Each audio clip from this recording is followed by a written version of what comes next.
गाजीपुर से बड़ी खबर। कांग्रेस के प्रदेश अध्यक्ष अजय राय ने योगी सरकार पर जमकर हमला बोला है। उन्होंने जीएसटी सुधारों को धोखाधड़ी बताया और बरेली बवाल को सरकार की सोची समझी साजिश करार दिया।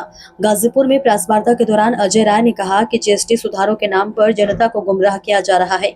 उनके मुताबिक सरकार ने कपड़ों पर कम और धागे पर ज्यादा टैक्स लगाकर उद्योग जगत को मुश्किल में डाल दिया है। उन्होंने कहा कि कॉपी किताबों पर टैक्स घटाया गया, लेकिन कागज पर बढ़ाकर उसका भी असर आम जनता पर पड़ रहा है। अजय राय ने तंज कसते हुए कहा कि जश्न जनता नहीं मना रही, जश्न तो भाजपा मना रही है। उन्होंने आम आदमी पार्टी पर भी निशाना साधते हुए कहा कि आप भाजपा की बी टीम की तरह काम कर रही है। बरेली बवाल को लेकर अजय राय ने आरोप लगाया कि सरकार जनता का ध्यान असली मुद्दों से हटाने के लिए योजनाबद्ध तरीके से ऐसे घटनाक्रम करा रही है। मुख्यमंत्री योगी आदित्यनाथ जनता को भ्रमित कर और ठगने का काम कर रहे हैं। जीएसटी सुधार झूठे और धोखाधड़ी वाले हैं। सरकार सिर्फ जश्न मना रही है, जनता परेशान है। ये देखिए, गाजीपुर तो मेरा घर है, मेरी मातृभूमि है। हमारे पूर्वज यहाँ से जुड़े हैं। हमारा गांव मलसा है, तो हमारा तो यहाँ से लगाव है, अपनापन, इस मिट्टी से प्यार है, बाप दादाओं की धरती है। तो गाजीपुर से मेरा व्यक्तिगत लगाव है। मैं गाजीपुर का कोई कार्यक्रम छोड़ना नहीं चाहता हूँ, चाहे पक्ष हो चाहे विपक्ष हो। मेरे लिए एक परिवार की तरह है, मैं परिवार के साथ खड़ा रहता हूँ। और आज तो हमारे परिवार के, हम सब के परिवार के विधायक रहे औधेश शास्त्री जी की आज उनकी देरोदशा है। आज उनके उस काम में हम आए हैं, अपने श्रद्धांजलि अर्पित किया। उस परिवार के साथ अपनी वचनबद्धता और अपने उस परिवार के साथ फाउंडेशन कि हम इस परिवार के साथ खड़े हैं। हमारा परिवार, उस परिवार के बीच आए हैं, शोक संवेदना प्रकट किया। आजकल अगर गाजीपुर की बात करें सर, तो जीएसटी को लेकर बड़े उतावली है और ये कह रही है कि स्लैब जो 4 अब जो हो गया और काफी लोगों को राहत मिले, जनता चुन रही है। अब ये तो आप सब यहाँ जो लोग उपस्थित हैं उनसे पूछ लीजिए कि जीएसटी में किसको फायदा हो रहा है। केवल और केवल झूठी बात, फ्रॉडगिरी की बात और लोगों को बेवकूफ बनाने की बात। जीएसटी उत्सव मना रहे हैं, ठीक है। जब जीएसटी लागू हुआ था तो 12 बजे रात को बैंड बाजा बजा था, याद है कि नहीं? लोगों को भूल गए। बैंड बाजा बजा के जीएसटी लागू किया गया। अब कर रहे हैं जीएसटी कम हो गया, उत्सव मनाइए। काहे का उत्सव भैया? आप कहते हो कि कपड़े पे हमने जीएसटी कम कर दी, धागे पे जीएसटी बढ़ा दिया, 12 से 18% कर दिया। उसी धागे से कपड़ा बनता है। कॉपी किताब पे जीएसटी कम हो गई और पेपर कागज पे जीएसटी बढ़ गई। कहां से कम हुआ? कान जो ऐसे पकड़ना था वैसे पकड़ा जा रहा है। जनता को बेवकूफ समझ रखा है। जो गुजरात के लोग चालाकी कर रहे हैं वो सब जनता समझ चुकी है। गाजीपुर हो, बनारस हो, उत्तर प्रदेश का कोई, ये बहादुरों की धरती है।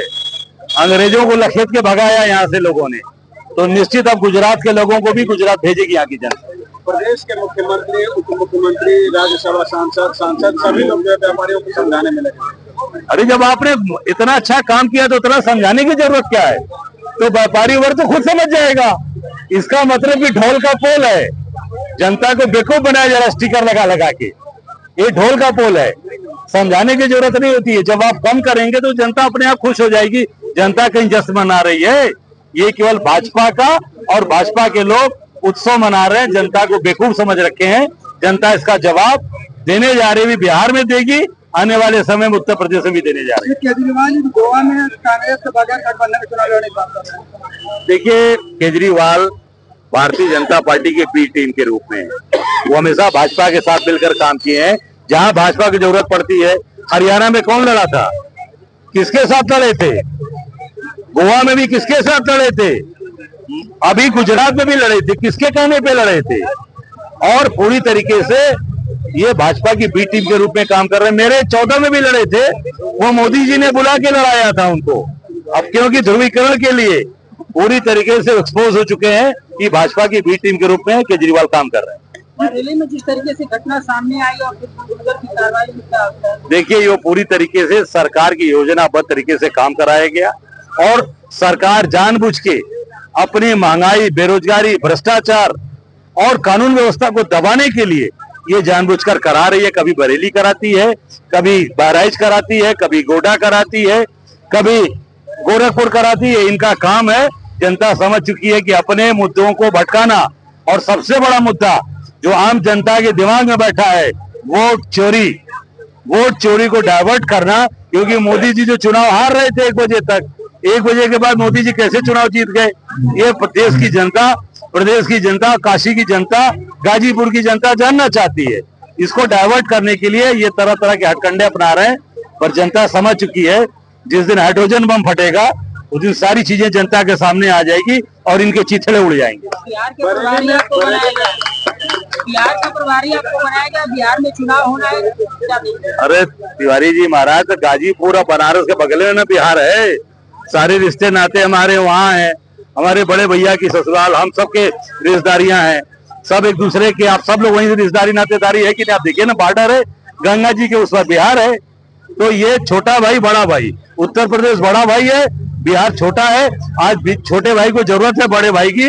बड़ा भाई पूरी ताकत के साथ बिहार में खूंटा गाड़ेगा और इनको वहां से उखाड़ कर भगाएंगे हम लोग। भाजपा के लोग दम भर रहे हैं कि फिर से बिहार जीतेंगे। देखिए, अब भाजपा के लोग पूरी तरीके से थेथर हो गए और थेथर ही बतिया रहे हैं। अब ये जाने वाले हैं, अब वो थेथर, अब जब दिया बुझता है ना तो भभकता है, तो भभक कर अब खत्म होने जा रहे हैं। चंदौली के सांसद जो है वो राहुल गांधी जी जो विदेशी धरती का अपना बयान दिया है, उस पर सवाल उठा रहे हैं। कंबोडिया जो उन्होंने बात कही है, देखिए, मैंने वो अभी बयान सुना नहीं है कि क्या बात बोली गई है, पर निश्चित तौर से राहुल जी ने जो बात उठाई है वो देश हित के लिए बात बोली है, राष्ट्र हित के लिए बोला है। संभल में सर मस्जिद जो है तोड़े जा रहे हैं, क्या दबाव में कि खुद तोड़े जा रहे हैं? लेकिन ये तो देखिए, मैं तो नहीं कहना चाहूंगा कि ये सरकार अपने एजेंडे पर, उनका एजेंडा सेट है, कब कहां से लोगों का डाइवर्ट करना है, मानसिकता कहां घुमाना है, उस पर योगी जी काम कर रहे हैं।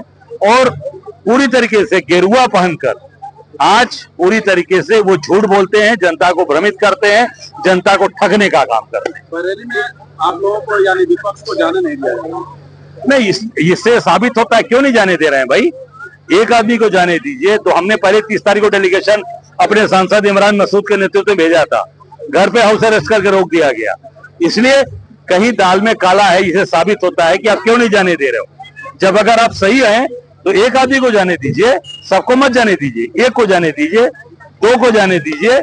नहीं जाने दे रहे, इसका मतलब कि सरकार डरी हुई है, घबराई है, इन्होंने अत्याचार अन्याय किया है। सर, बिहार के आप प्रभारी बनाए गए हैं और SIR एक बड़ा मुद्दा था, और ऐसे में मतदाता सूची जो है वो जारी कर दी गई है, इसको किस तरह से देखें? देखिए, उसमें भी हमारे दल के लोगों ने मांग किया है कि उसका पूरी तरीके से जानकारी दें कि क्या क्यों काटा गया है और किन किन लोगों के नाम काटे गए हैं, उसकी सारी जानकारी दें। कारण क्या है काटने का नाम, वो सारी जानकारी आप दीजिए। वहाँ ये कांग्रेस पार्टी ने डिमांड किया हुआ। आपके अलायंस में RJD जो लड़ रही है, उनके परिवार में कुछ विघटन देखा जा रहा है। देखिए, ये उनके अंदर का पारिवारिक मसला है, उसमें मैं कुछ नहीं कहूँगा। कुछ चुनाव पे फर्क पड़ेगा? वो पारिवारिक उनका मसला है, वो अपने परिवार की बात वो जानते हैं। हम कांग्रेस के बात है, राहुल गांधी का एक सिपाही एक बूथ पर डट के काम करेगा, एक जिले में काम करेगा। सीट में लड़ेंगे और जितनी सीटें हमारी थी लगभग उतनी सीटें रहेंगी, और सम्मानजनक तरीके से कांग्रेस निश्चित तौर से इस बार बिहार में बहुत अच्छा करने जा रही है। चीफ मिनिस्टर चेहरा कौन रहेगा? अब ये मुझे लगता है कि ये तय होगा। हम सब लोग पहले जीत कर आए भारी मात्रा में, क्योंकि लालच नहीं है हमारे मन में। हम तय आपस में जब जीत कर आएंगे तो तय करेंगे। अजय जी, पप्पू यादव जो पहले कांग्रेस से बात करते थे, कांग्रेस में उतार दिया गया था, अब कुछ दिनों पहले मोदी जी की पढ़ाई नहीं कर रहे थे। नहीं, अभी अब उन्होंने कहा, अभी आप कॉन्क्लेव देखिए, उन्होंने कहा कि मैं निर्दल सांसद नहीं हूँ, कांग्रेस का सांसद हूँ। अभी पप्पू जी ने कहा है, अभी मीडिया कॉन्क्लेव में उन्होंने कहा कि मैं कांग्रेस का सांसद हूँ और कांग्रेस के साथ पप्पू यादव डटकर खड़े हैं। तो क्या इस चुनाव में उन्हें सम्मान मिलेगा? सम्मान मिल रहा है लगातार, पप्पू यादव जी को मिल रहा है, उनकी पत्नी राज्यसभा सांसद है रंजीता रंजन जी। सम्मान बिल्कुल है, जो जनता के बीच में है, कांग्रेस का सम्मान करती है।